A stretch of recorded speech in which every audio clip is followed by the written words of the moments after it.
జిల్లా దాచేపల్లి మండలం కేసానుపల్లి గ్రామంలో ఘటన. పట్టపగలే నలుగురు యువకులు మద్యం సేవించి కారును నిర్లక్ష్యంగా డ్రైవ్ చేయడం వలన కారు అదుపు తప్పి గోడను బద్దలు కొట్టుకుంటూ ఇంట్లోకి దూసుకుపోయింది.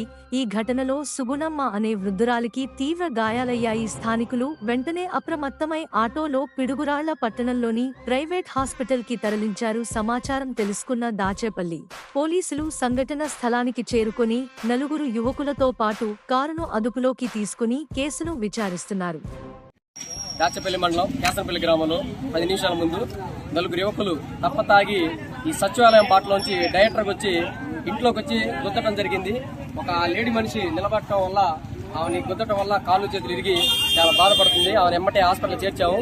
బాధ్యతలకు న్యాయం చేయాల్సిందిగా కోరుకుంటున్నాం. మరి యువకులు తప్పతాగి అసలు బారుకు వచ్చి డైరెక్టర్ గుద్దేశారు.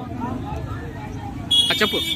ఇలాంటి కుర్రోళ్ళని తాగి తప్పటాలుగా కారుతోలే నిర్లక్ష్యం చేసే యువకుల్ని కఠినంగా చర్య తీసుకోవాలని పోలీసు వారిని కోరుకుంటున్నాం.